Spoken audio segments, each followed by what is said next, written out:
Hey everyone, Steve Kim here. Welcome to the Be Great, Be Kind Steve Kim Experience podcast, special hashtag Our Hill edition.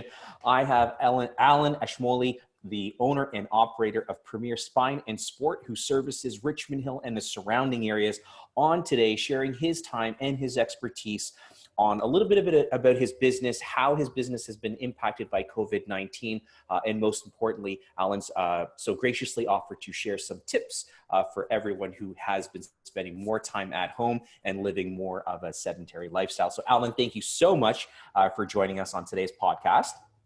Thank you very much, Steve. Thanks for having me. Yeah, my pleasure, Alan. So, for people who don't know Premier Spine and Sport, a very, very well-known practice within Richmond Hill, Vaughan, Maple, Thornhill area. Can you just share with people a little bit about the business and the services that you offer and a little bit about who you are and your backstory? Absolutely. So I'll start a bit with my backstory. I'm a physiotherapist, or a physical therapist, as it's known in the States. I was actually born and raised in New York and trained in New York. I got my master's degree in physical therapy at SUNY Upstate Medical University in New York and in Syracuse. Yeah, and from there, I went on and worked at a very busy private practice. We saw a lot of anything from weekend warriors, Division I, Division III athletes, college athletes. We were across the street from a major university, even up to pro-level athletes we saw, and along with, just everyday people. So regular orthopedic type of injuries and issues, back pain, neck pain. I was seeing anywhere between 25 to 35 people a day. So that's a very busy, full schedule, which, after a while you kind of want to slow things down, because I realized that my patients, although they were doing great and they were getting the results they wanted, it took a lot longer than I had wanted them, and maybe even they wanted to get those results. And I felt it was because they weren't getting as much one-on-one time and as much attention as they should when your attention is split with so many people at a time. So I went to another practice, and their model was one-on-one care for 45 minutes to an hour, and clinical outcomes improved dramatically, and patients were obviously very happy with that. And at some point in our lives, my wife and I wanted to move up to the Toronto area.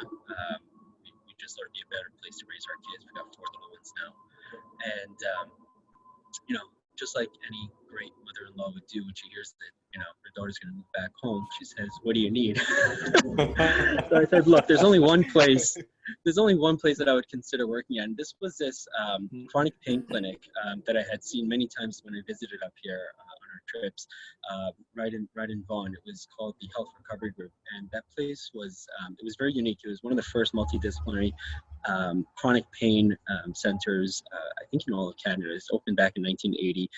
They've done a lot of clinical research out of their area. A lot of the chronic pain protocols that a lot of places follow around the world was developed by this clinic.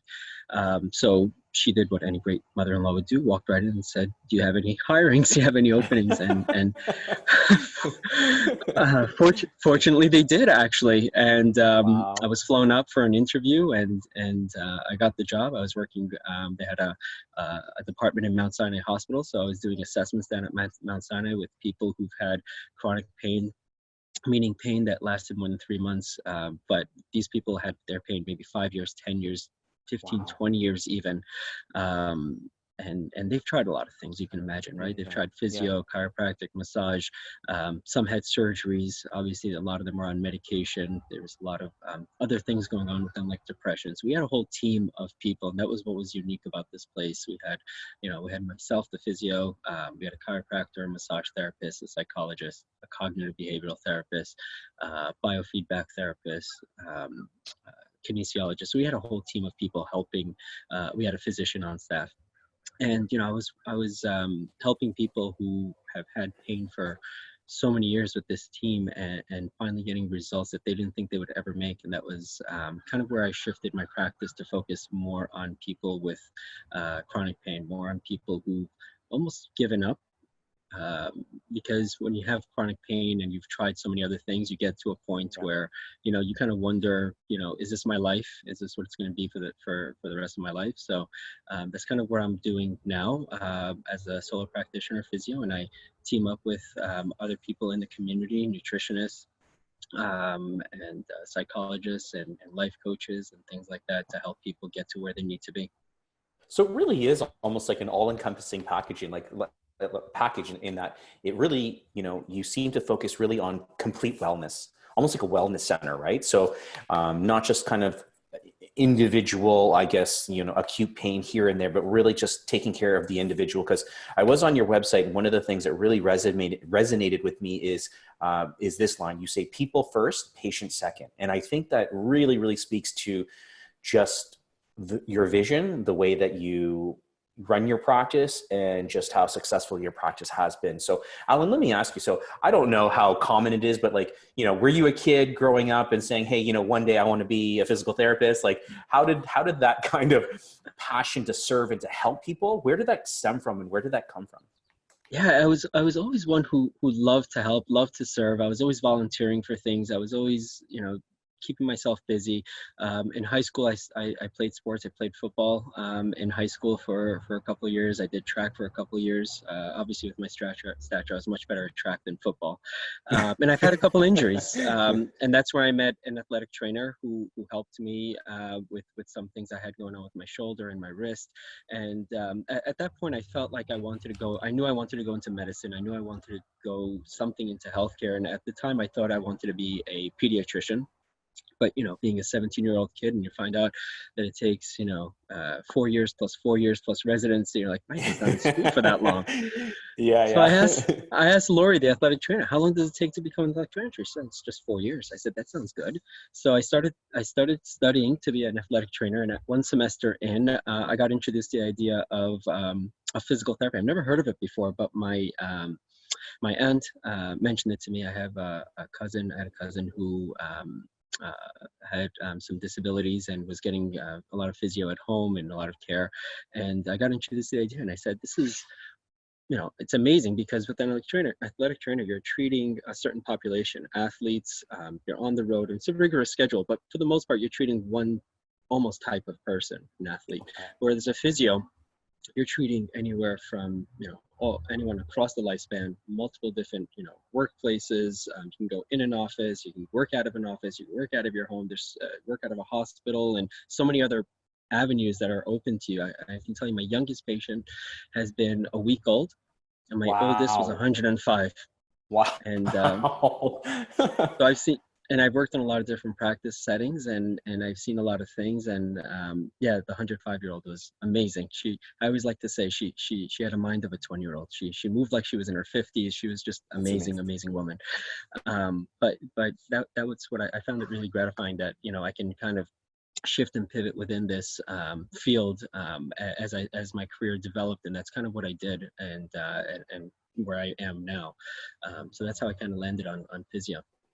Wow. So Alan, share with us, like, how was business like, you know, pre-COVID, before COVID, you know, kind of the stay-at-home measures, almost, you know, quasi lockdown measures. How was business like before COVID?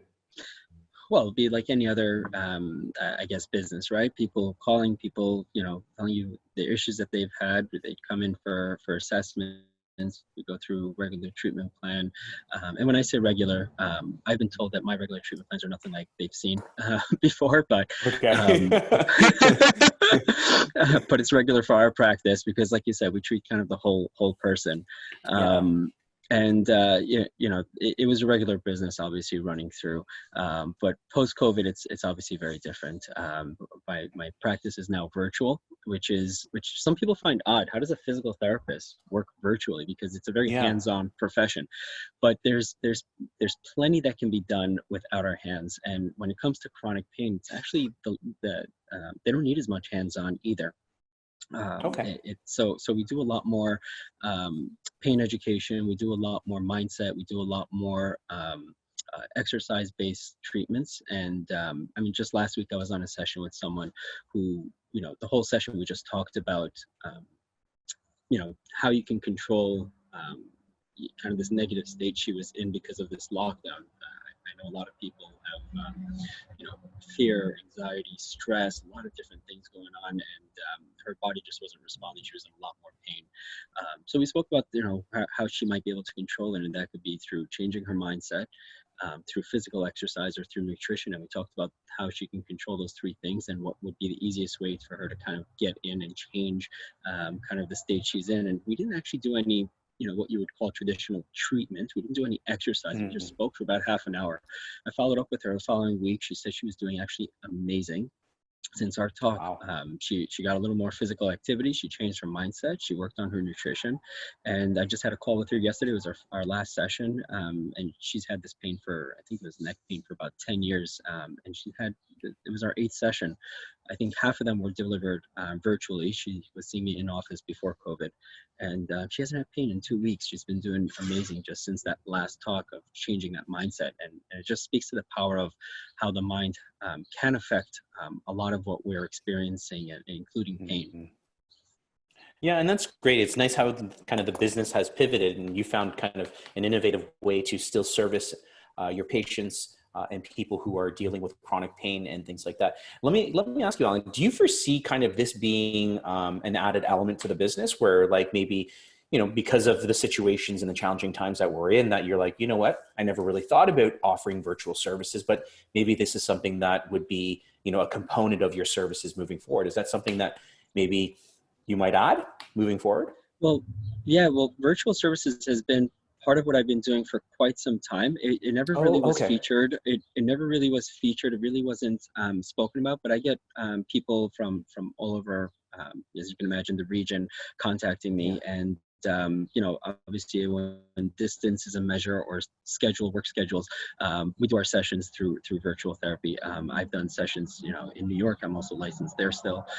So I've been doing this for at least 5 years virtually, but at this point, it is going to be a regular part of our practice. People will have a choice to, would you like to have an online appointments, or would you like to come in person? And, we have to respect that even when things go back to what they call the new normal, there will still be some precautions and measures taken. And there will be some people who just won't feel as comfortable leaving their home, but they still need to be taken care of. They still have issues that need cared for. So we're going to be offering this as a regular feature as well.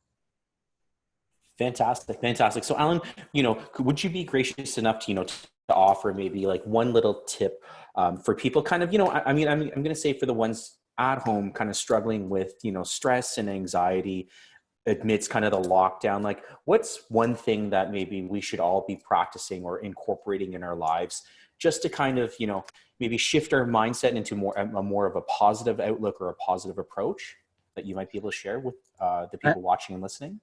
Absolutely. This was actually something introduced to me recently, and it's called the 3Gs, and it's giving, gratitude, and growth. And this is something that it's not mine. It's by a mentor of mine, but it's the idea is, think of your 3Gs: giving. What have you given today? Who have you given to? What forms of giving have you done? Growth. What have you done today to grow as a person? If you're a father, a mother, if you're a caregiver, what have you done to grow either personally or professionally? And gratitude. Who have you thanked today? Whether it be family member or coworker, or just someone you interact with in the street, or walking, standing 6 feet behind in a line. And you think about those 3Gs, and you always want to work on that lowest G. And if you're always working on that lowest G, you're going to keep shifting that mindset up and up. That's amazing. Honestly, that really resonates with me. Like me personally in my life, I wake up every morning, I have a gratitude journal. It's something that I've been working on for a long time. And it's one of the things that I found that has been absolutely transformative in my life. People are always like, oh, Steve, you always have a positive outlook. You're always staying positive. The kindness, really just always trying to find the good and being grateful for the things that I have. Even in these challenging times, still understanding, training my brain, training the way that I perceive things and my outlook of always being grateful, no matter what, always being grateful. So Absolutely. that really resonates with me. I would actually add, there's a lot of studies that look at mindset and the physical effects of mindset, including pain. And you know, if you, I always have this analogy: if you have a set of twins and they were raised in the same house with the same environment and the same people around them, right? So you basically have clones, right? However, one is just not eating well, hungry, he's cranky, he's moody, he's just you know, not sleeping well, and you've got the other one who's, you know, he's happy, he's eating whole foods, and you know, he's sleeping well at night, he's taking care of himself, he's exercising, right? And you get like Mike Tyson punching both in the gut. The one who hasn't been sleeping and has been just cranky and, you know, just not eating well, he's going to feel that punch. There's so much more than the person with positive mindset. And you know, it really speaks volume to how much this mindset and like you said, gratitude and stuff has an effect physically on us as well. Just think about, you have kids. Do you have kids? Yeah, I have two crazy kids. Two crazy. So, and I've got 4, and you can imagine when they don't sleep at night and when they're hungry, what are they like versus when they're well fed, well nourished, and well looked after, what are they like? And that's exactly what we revert to when we're in a pain state. So. Yeah. No, that's good. No, that's really, really, I appreciate you kind of sharing that. Alan, let me ask you, so where do you see your business, your practice, your profession, where do you see it in the next kind of, let's say, 3 to 5 years? So after COVID, what's kind of in store for kind of Premier for your business?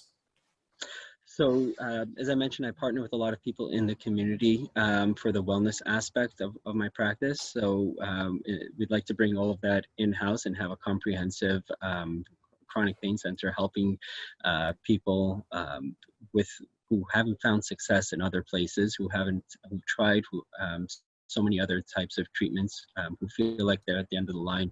And we'd like to offer them solutions that they may not have even thought of before. Amazing. And then Alan, the last question is, during these challenging times, for people who want to check you out, check out the business, whereabouts can they go right now for people, who are looking for, physical therapy, a virtual experience, the complete kind of wellness package? Where can people go to find out about you and to request your services? Absolutely. So they can go to www.premierspineandsport.ca, Instagram and Facebook, Premier Spine and Sport. And I'd like to actually give a gift to your listeners, if that's all right. So as a healthcare worker, I actually I want to give back to the community because the community has been so supportive of our healthcare workers. We have Mackenzie Health Hospital here, and I visited there yesterday, and it's just amazing the amount of support the community has given us. So I want to give each of your listeners their first virtual physio visit with me for free, so they can find out if they have an issue going on. They can find out what's wrong, why prior treatments may not have helped, what they can do to start feeling better, and what a specific custom plan might look like for them. So they can go on my website, premierspineandsport.ca, and request a free discovery visit. Wow, that's amazing. It's super, super gracious of you, and it just speaks volumes to the type of individual and human being that you are, Alan. That is a very, very gracious gift, and I know that my listeners and people watching will only take you up on that offer. So we really, really appreciate it. Alan, before we end off the podcast, is there anything else that you'd like to share? Any last words, any last sentiments before we end off today's podcast? I always like to say, if you feel like you've tried everything and there's nothing left, and you're in a lot of pain, that there is other things that you may not have tried, that you may not have considered, that other caregivers may not have known about. So definitely continue looking, whether it's with me, whether it's other people. There are solutions out there. There are so many people out there in your position. There's so many Facebook groups out there that are supportive of each other. Just keep working, keep searching for that solution. Amazing. Alan, thank you so much for sharing your time, your expertise, and your vision and your kindness with us today. I wish you and your family continued great health, staying safe amidst these times, and I look forward to meeting you in person very, very soon. Same here. Thank you. All right. Well, thank you so much, everyone. You guys all know the drill. Be great, be kind, everyone. Stay safe and stay healthy. Take care, everyone.